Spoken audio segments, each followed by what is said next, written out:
ನೇರವಾಗಿ ಅಶೋಕ್ ಕುಮಾರ್ ರೈ ಅವರು ನಮ್ಮ ಜೊತೆ ಕಾರ್ಯಕ್ರಮದಲ್ಲಿ ಜಾಯ್ನ್ ಆಗ್ತಾ ಇದ್ದಾರೆ. ಸರ್ ನಮಸ್ತೆ. ಹಲೋ ಹಲೋ ಸರ್ ನಮಸ್ತೆ, ಕೇಳಿಸ್ತಾ ಇದೆಯಾ? ನಮಸ್ತೆ, ಹೇಳಿ ಹೇಳಿ. ಸರ್, ಈಗ ಕೆಪು ಉಳ್ಳಾಲ್ತಿ ಕ್ಷೇತ್ರಕ್ಕೆ ಸಂಬಂಧಪಟ್ಟಂತೆ ಕೋಳಿ ಅಂಕದ ವಿಚಾರವಾಗಿ ತಾವು ಸೇರಿದಂತೆ 16 ಜನರ ಮೇಲೆ ಕೇಸು ದಾಖಲಾಗಿತ್ತು.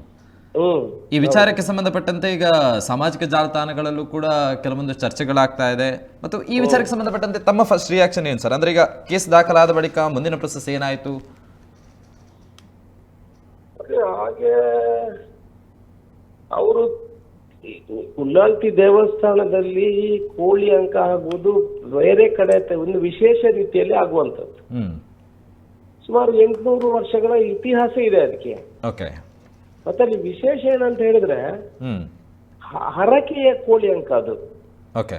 ಅವರು ಬೇರೆ ಬೇರೆ ಹಸುವಿಗೆ ಬೇರೆ ಯಾವ್ದಾದ್ರು ಒಂದು ಅವರ ನೋವಿಗೆ ಒಂದು ಹರಕೆಯನ್ನು ಹೇಳಿ ಅಲ್ಲಿ ಕೋಳಿ ಅಂಕ ಮಾಡುವಂಥದ್ದು. ಅಲ್ಲಿ ಯಾವುದು ಬೆಟ್ಟಿಂಗ್ ಇಲ್ಲ ಅದರಲ್ಲಿ.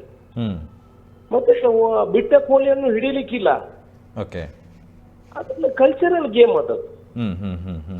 ಅದಕ್ಕೆ ನಾನು ಎಲ್ಲ ಮೊದಲೇ ಅವರಿಗೆ ಒಂದು ವಾರದ 10 ದಿವಸ ಮೊದಲು ನಮ್ಮ SP ಅವರಿಗೆ ಮಾತಾಡಿದೆ, IG ಅವರಿಗೆ ಹೇಳಿದ್ದೀನಿ. ನೋಡಿದ್ರೆ ಬಾಕಿ ಕಡೆಯಿಂದ ಇದು ವಿಶೇಷ ರೀತಿಯಲ್ಲಿ ನಡೀತದೆ. ಧಾರ್ಮಿಕ ಭಾವನೆಗಳಿದೆಯಲ್ಲ ಇದರಲ್ಲಿ. ಓಕೆ. ಇದಕ್ಕೆ ತಡೆಯನ್ನು ನೋಡಬಾರ್ದು. ನೀವು 2-3 ದಿವಸ ಕೊಡ್ಬೇಕು ಅಂತ ನಾವು ಹೇಳುದಿಲ್ಲ. ಒಂದು ದಿವಸ ಕೊಡಿ ಅಂತ ಹೇಳಿದ್ದೆ. ಆಗುದೇ ಇಲ್ಲ, ನಾವು ಹೇಳಿದಾಗೇನೆ ಹಾಕ್ಬೇಕು, ಇನ್ನು ನಾಳೆ ಪೂಜೆ ಮಾಡಬಾರ್ದು ಅಂತ ಹೇಳ್ತಾರೆ. ಇನ್ನೊಂದು ಹೇಳ್ತಾರೆ, ನಾವು ನಮ್ಮ ಧರ್ಮವನ್ನು ಬಿಡ್ಲಿಕ್ಕೆ ಖಂಡಿತ ಸಾಧ್ಯ ಇಲ್ಲ. ಖಂಡಿತ. ಧಾರ್ಮಿಕ ಭಾವನೆಗಳನ್ನು ಖಂಡಿತ ಯಾರಿಂದಲೂ ಸಮುದ್ರದ ವಿರುದ್ಧ ಈಜಲಿಕ್ಕೆ ಯಾರಿಗೂ ಸಾಧ್ಯ ಇಲ್ಲ. ಸಮುದ್ರದಲ್ಲಿ ಬದುಕಬೇಕಾದ್ರೆ ಹಳೆಯ ಜೊತೆಯಲ್ಲಿ ಈಜಿಕೊಂಡು ಹೋಗಿ ದಡ ಸೇರ್ಬೇಕು. ಅದು ಯಾವುದೇ ಸರ್ಕಾರ ಇರ್ಲಿ, ಯಾವುದೇ ಇಲಾಖೆ ಇರ್ಲಿ, ಯಾರು ಅದರಲ್ಲಿ ಧರ್ಮದ ವಿರುದ್ಧ, ನಮ್ಮ ಆಚಾರ ವಿಚಾರಗಳ ವಿರುದ್ಧ ಯಾರು ಅಂಥದನ್ನು ಮಾಡುವಂತ ಮಾಡಲಿಕ್ಕೆ ಸಾಧ್ಯ ಇಲ್ಲ. ಅದಕ್ಕೆ ನಾವು ಅಲ್ಲಿ ಇನ್ನು ಮುಂದೆ ಊರಿಗೆ ಯಾವುದೇ ತೊಂದರೆಗಳಾಗಬಾರ್ದು. ಜನ ಬಂದಿದ್ರೆ ನಾನು ಹೋಗಿದ್ದೆ, 4-5 ಗಂಟೆ ಕೋಳಿ ಅಂಕ ಮಾಡಿಸಿದ್ದೀನಿ. ಅಶೋಕ್ ಸರ್, ಈಗ ತಮಗೂ ಕೂಡ ತಮ್ಮ ಗಮನಕ್ಕೂ ಕೂಡ ಬಂದಿರಬಹುದು ಅಥವಾ ಈಗ ಚರ್ಚೆಗಳಾಗ್ತಾ ಇರುವಂತದ್ದು, ಕೆಪು ಉಳ್ಳಾಲ್ತಿ ಕ್ಷೇತ್ರಕ್ಕೆ ಸಂಬಂಧಪಟ್ಟಂತೆ 800 ವರ್ಷಗಳ ಇತಿಹಾಸ ಇದೆ. ಇಲ್ಲಿ ತನಕ ಯಾವುದೇ ಕೋಳಿ ಅಂಕಕ್ಕೆ ಪೊಲೀಸ್ ದಾಳಿಗಳು ನಡೆದಿಲ್ಲ. ಬಟ್ ಕಾಂಗ್ರೆಸ್ ಸರ್ಕಾರ ಆಡಳಿತಕ್ಕೆ ಬಂದ ಬಳಿಕ ಸಾಂಪ್ರದಾಯಿಕವಾಗಿ ನಡೀತಾ ಇರುವಂತಹ ಕೋಳಿ ಅಂಕಕ್ಕೆ ದಾಳಿಗಳು ನಡೀತಾ ಇದೆ ಅನ್ನುವಂಥ ಆರೋಪಗಳು ಕೂಡ ಕೇಳಿ ಬರ್ತಾ ಇದೆ. ಅಂದ್ರೆ ಬಿಜೆಪಿ ಆರೋಪಗಳು ಕೂಡ ಇತ್ತು, ಪೊಲೀಸರ ಮೂಲಕ ಹಿಂದೂಗಳ ಧಾರ್ಮಿಕ ಭಾವನೆಗೆ ಧಕ್ಕೆ ತರುವಂತ ಪ್ರಯತ್ನವನ್ನ ರಾಜ್ಯ ಸರ್ಕಾರ ಮಾಡ್ತಾ ಇದೆ ಅಂತ ಹೇಳಿ. ಅದೆಲ್ಲ ಹೇಳಲಿಕ್ಕೆ ಅದು ರಾಜಕೀಯ ಮಾಡಿ, ಇದೆಲ್ಲ ನಾವು ಹಾಳಾಗುದು ಈ ರಾಜಕೀಯದಿಂದ. ನಮ್ಮ ಜಾತಿ ನಮ್ಮ ಧರ್ಮದಿಂದಲೇ ಈ ನಮ್ಮ ಧರ್ಮ ಹಾಳಾಗುದು. ಯಾವತ್ತು 2 ಕಡೆ ರಾಜಕೀಯ ಮಾಡಬಾರ್ದಂತೆ. ಒಂದು ಶಾಲೆಗಳಲ್ಲಿ, ಇನ್ನೊಂದು ನಮ್ಮ ಧರ್ಮ ಆಚರಣೆ ಮಾಡುವಾಗ ಅಲ್ಲಿ ರಾಜಕೀಯ ಮಾಡಿದ್ರೆ ಈ ಕಡೆ ಧರ್ಮನೂ ಉದ್ಧಾರ ಆಗುದಿಲ್ಲ, ಶಾಲೆಗಳಲ್ಲಿ ರಾಜಕೀಯ ಮಾಡಿದ್ರೆ ದೇಶನೂ ಉದ್ಧಾರ ಆಗುದಿಲ್ಲ. ಈ ಬಿಜೆಪಿ ಅವರಿಗೆ ಅಧಿಕಾರ, ಇದು ಕಾನೂನು ತಂದದ್ದು ಯಾರು ಇರುವಾಗ? ಇವರು ಬಿಜೆಪಿ ಸರ್ಕಾರ ಇರುವಾಗಲ್ಲ. ಈ ಮೈಕ್ 10:30 ಗಂಟೆಗೆ ನಿಲ್ಲಿಸಬೇಕು, ಶಬ್ದ ಮಾಡಬಾರ್ದು, ಯಾರು ತಂದದ್ದು ಸ್ವಾಮಿ? ಈ ಬಿಜೆಪಿ ಸರ್ಕಾರ ಇರುವಾಗ ತಾನೆ 2 ವರ್ಷದ ಹಿಂದೆ. ಮತ್ತೆ ಈಗ ಅವರನ್ನು ಹೇಳುದು ಅದು ಧಾರ್ಮಿಕ ಭಾವನೆಗೆ ತೊಂದರೆ ಆಗ್ತದೆ, ಅದಾಗ್ತದೆ, ಇದಾಗ್ತದೆ. ಕೋಳಿ ಅಂಕ ಮೊದಲಿಂದಲೂ ಇರಲಿಲ್ಲ. ಅದೇ ಕೆಲವರೆಲ್ಲ ಬಿಡ್ತಾ ಇದ್ರು. ಇಲ್ಲಿ SP ಸರಿ ಇಲ್ಲ, ದಕ್ಷಿಣ ಕನ್ನಡ ಜಿಲ್ಲೆಯಲ್ಲಿ ಹಾಗಾಗ್ತದೆ, ಪೊಲೀಸ್ಗಿರಿ, ನೈತಿಕ ಪೊಲೀಸ್ಗಿರಿ ಆಗ್ತದೆ, ಅದೆಲ್ಲ ಮಾಡಿದಕ್ಕೆ ಪೊಲೀಸ್ನವರು ಸ್ವಲ್ಪ ಟೈಟ್ ಮಾಡಿದೆ. ನಾವು ಅದೇನು ತಪ್ಪೇನಂತ ಹೇಳುವುದಿಲ್ಲ. ಆದ್ರೆ ಕೆಲವು ಇಂಥ ವಿಚಾರಗಳು ಎಲ್ಲಾ ಕಡೆ ಕೋಳಿ ಅಂಕ ಮಾಡಿ ಅಂತ ನಾವು ಖಂಡಿತ ಹೇಳುವುದಿಲ್ಲ. ತುಂಬಾ ಮಹಿಳೆಯರು ಅದಕ್ಕೆ ವಿರೋಧ ಇದ್ದಾರೆ.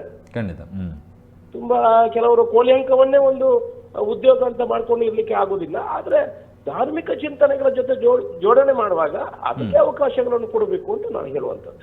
ಈಗ ತಾವು ಹೇಳೋ ಪ್ರಕಾರ ಸಂಪ್ರದಾಯವನ್ನ ರಕ್ಷಣೆ ಮಾಡೋದಕ್ಕೆ ಶಾಸಕರ ಸ್ಥಾನದಲ್ಲಿ ನಿಂತು ತಾವು ಮಾಡುವಂತ ಕೆಲಸ ಸರಿ. ಈಗ ಕಂಬಳ ಆಗುದು, ಕೋಳಿ ಅಂಕ ಆಗುದು, ಬಾರಿ ಹಿಂದಿನಿಂದ ದೇವಸ್ಥಾನದ ಗದ್ದೆಗಳಲ್ಲಿ ಆಗುವಂತದ್ದು, ಇದಕ್ಕೆಲ್ಲ ಒತ್ತು ಕೊಡ್ಬೇಕು.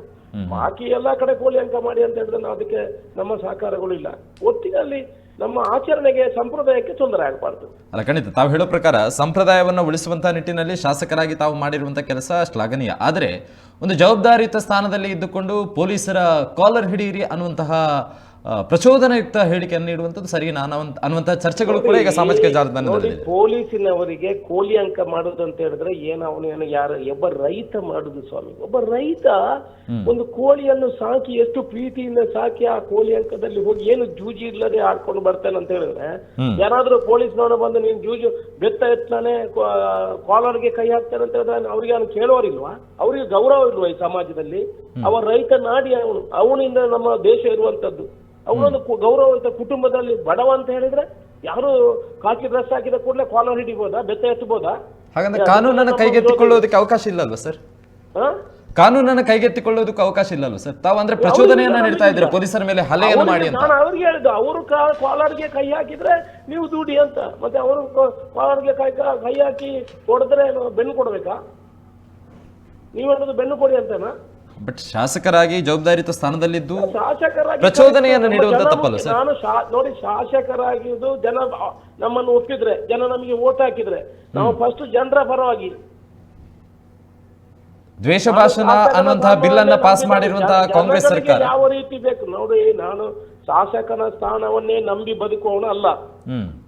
ನನ್ನ ಉದ್ಯೋಗನೇ ರಾಜಕೀಯ ಅಂತದನ್ನ ಅಲ್ಲ.